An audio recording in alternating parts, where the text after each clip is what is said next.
Goes Hawaii. I am your host, Alvin Agaspi. Today, we're excited to have a special guest joining us to talk about community, changes in Hawaii, and our mission here at Goes Hawaii.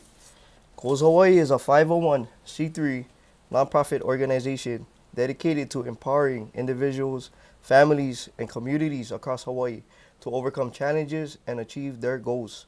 Our mission to provide supportive services, resources, and guidance to help Hawaii's people overcome substance abuse, violence, bullying, and mental health challenges and achieve their life goals. Our vision, a healthier, safer, more compassionate Hawaii where everyone has an opportunity to reach their full potential. And our focus is substance abuse prevention and recovery, violence and bullying prevention, mental awareness and resilience building, and goal setting and achievement. All right, now let's introduce our guest. Please tell us what is your name and what do you do? Thank you for having me. My name is Dana Sega. I'm a serial entrepreneur. I'm a life coach and I'm a business consultant. For the last 20 years, I've been working with my own businesses as well as other businesses and the business owners on developing strategies and mindsets that will help to cause their businesses to thrive here in Hawaii, especially as a small business on a small island with all of the challenges that we have here. All right. Oh, thank you for that. All right. Let's start with questions about community. What does community mean to you, and how do you think we can build a stronger, more resilient communities here in Hawaii? Yeah, so growing up in Hawaii and growing up Hawaiian, I think that our definition of community is a lot different than other places in the world because it's very inherent, Yes. right? You grow up and everybody's auntie and everybody's uncle and everybody's your cousin. And so community really just means family, right? Just our extended ohanas here. And so I think there's a lot of uniqueness to how we approach community and how we collectively care about each other and collectively have a sense of responsibility over each other, that I think is very, very beautiful, very unique, to the islands, but also can cause its own challenges as well, right? Yeah, that's true. Everybody trying to take care of each other, large extended families and all of that.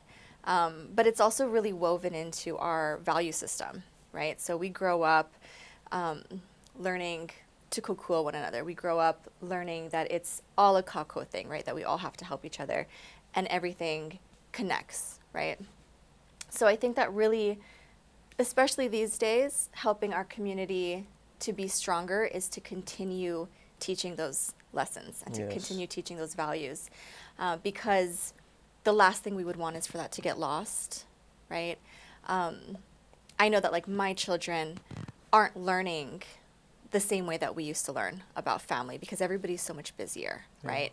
That's So true. I grew up, all of my cousins were my neighbors, my friends, right? Our cousins were our neighbors.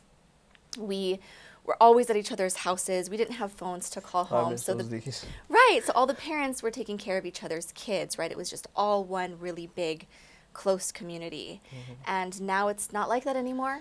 My kids hardly leave the house when they're home. Yeah. They don't know all of their neighbors, and it's a little bit sad. So I think that bringing back that concept of the extended ohana is very important so that it doesn't die, with our older generations. On the business side for myself, I have a bit of a from nothing up story. I'm not going to go into details about it, but I've learned that most of the most inspirational people here in Hawaii have those types of stories. And one of the things that I've noticed is that none of them have done it alone, right? Yeah. So setting aside ego and like the whole concept of trying to be self-made is extremely important here in Hawaii because you can't do anything on your own. So I think also like taking away the shame from asking for help because I don't know if this resonates with you, but growing up, there was a lot of that. My grandparents, my grandma especially, was always very big on us being independent, Right. wanting to raise independent girls, raise independent women, and not relying on other people. So some of us have these pre-programmed thoughts about it not being okay to get help and that you have to be independent, you have to do it alone. That's true.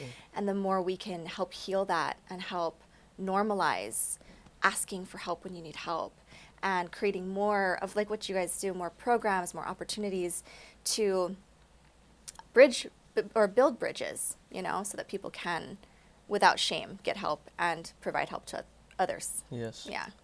And I can agree with that. Just going back to like how we grew up, and just letting them know, the next generation, what true aloha means, Mm-hmm. and how important it is to live that lifestyle, especially with us growing up with that lifestyle. So Exactly. that's awesome. Thank you. Let's see. What are some changes you've seen in Hawaii over the years, and how do you think we can work together to address some of these challenges our state is facing? Yeah. I mean, living in Hawaii is very special, right? Those of us who have been born and raised here, we've seen the cost of living go so high. And you've got all these people who, this is paradise, so they want to move here. They love our values. They love our aina. They love Hawaii for what it is. And we're born of Hawaii, so it's a little bit different. We didn't choose this, Yes. which gives us more of a responsibility to it. So I think, just in the face of what happens outside of us, our circumstances, financially, cost of living, costs of homes, cost of food, cost of everything, and then comparing that to, lower minimum wages than some other states, even though we have the highest cost of living and things like that, I think that that's one of our community's biggest challenges right now.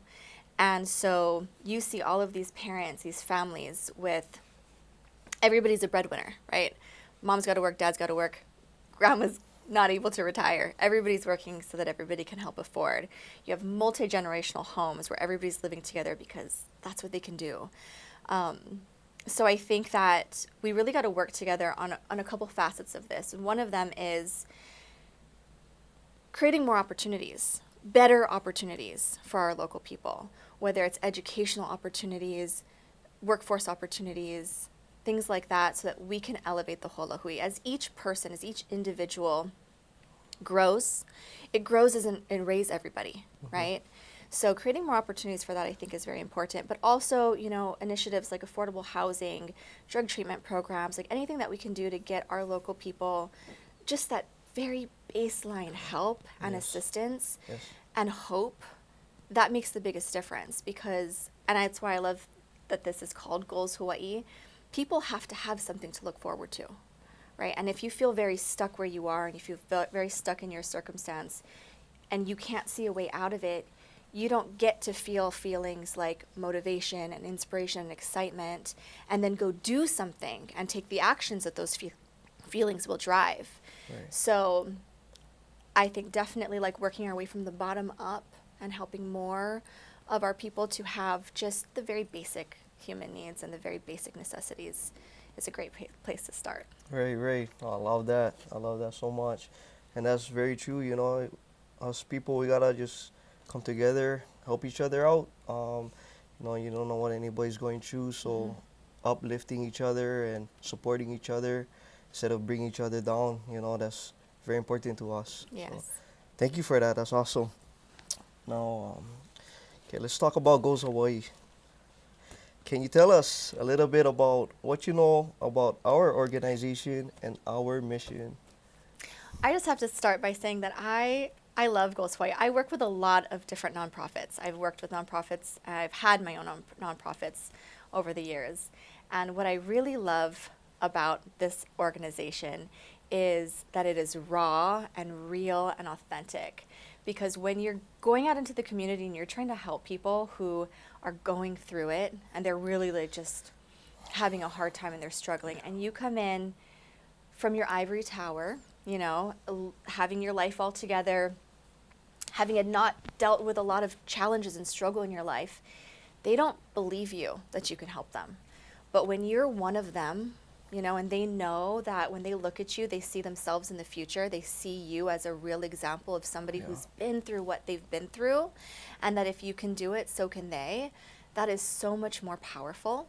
And so I really love that because you guys are relatable. That's what makes you such a powerful example. You know, you have all these kids look up to you guys, you know, and even adults, right? I look up to you guys. I think it's very cool. And so that's one of my favorite things about Goals Hawaii, but also the way that you guys share your tools and your strategy and your resources, and you just welcome everybody in like family from the very first time that we met, for example. We have been family. And you, in so many ways, exemplify all of what we've been talking about community building. And it's not just a mission, it's not just a walk, but it is, or not just a talk, it is a solid walk. You know, you guys are doing it, and you're doing it every day. And I think that that's extremely inspirational. Thank you so much for that. You know, having that lifestyle growing up, just us being us, real people, real stories, and you know, real situations. And I believe by having that kind of experience, you know, it will help these people, you know, the Kikis and whatnot. Yes. Thank you so much for that. So awesome. You was this something? I was going to ask you a question. I have a question. What was that? So, when you guys go out and you meet people, Yeah. whether it's kids or whether it's adults or just people who you know need you, what's your favorite part? Oh, my favorite part is, you know, just getting to know these people, you know, listening to their stories, the smiles that, you know, we all, when we share that one special thing, that love, that aloha, it always brings the positivity and things, which is, you know, the smiles. And to me, that's like my highlight every time. That what drives me is seeing, you know, the people's faces, you know. Yeah. So yeah, I love to see them happy, and it gives me that drive to go every day, Yeah. you know. I recently had the opportunity to partner with you guys for the toy drive at Kahoiki Village, Oh, and it was very heartwarming. And I think that for me, what was the most fulfilling about it was, of course, the kids were happy. They were getting all kinds of toys. yes. But was to see the joy on their parents' faces. Oh, yeah. Because as a mom, I know how hard it can be. I've had Christmases where I was in Ross, you know, and Christmas is on a budget when you love your kids and you want to give them anything are hard. And being able to relate to some of the challenges that I know that those parents are having. And of course you want the best for your kids, but your best isn't maybe the same as somebody else's best. And you know the kids are comparing notes at school, right? Yeah. And things like that. So just seeing the parents and the appreciation and the hope that they had, that was the biggest impact for me. Like, the kids are easy, 'cause, you know. Yeah. Yeah, no, for real. You know, I love to see people happy, and you know, that's what we're trying our best to do. Is just, you know, we know how it is to have it hard, and you know, just being there and showing up for these people is so important. You know. Oh yeah, thank you for that.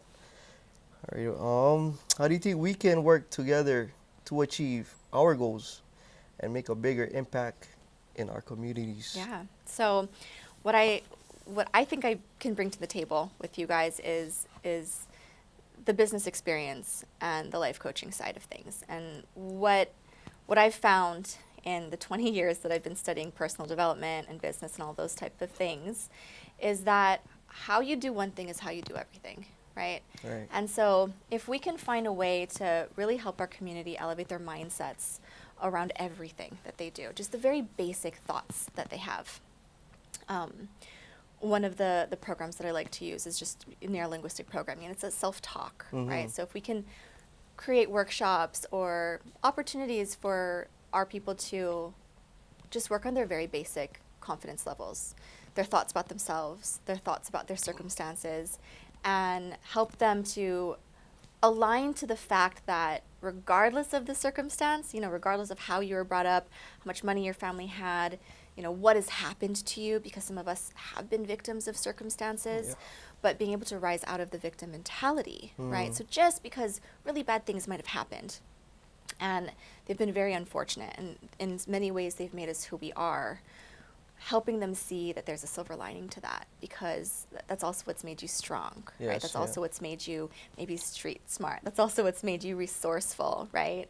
I've never met a single inspirational person who hasn't been through some stuff, right? And so the people who are going through those things, to me, are the next set of inspirational people. And so helping them see that and step out of victim and into, you know, being the hero of their story, helps them to kind of pass that forward. And it's one thing for me and for you to be out there doing what we do, but what if we were creating more of us? Wow, yeah. Yeah. Love that. Love that.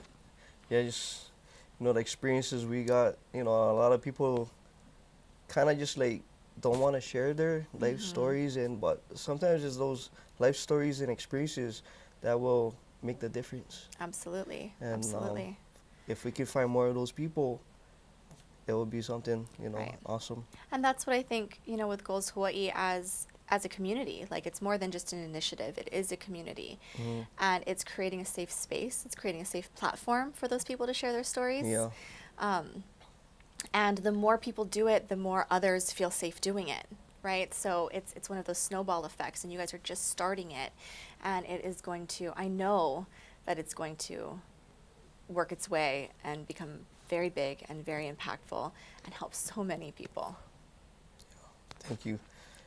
God is the leader, and that's what we base off a lot of our choices, and, He saved me, and I'm sure He can save a lot of people, by just using me. And yeah, so thank you for that. And yeah, anything else you want to say?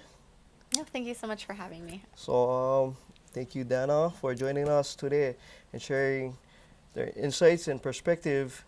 If you're interested in learning more about Goals Hawaii or getting involved in our organization, please visit our website and follow us on all our social media platforms.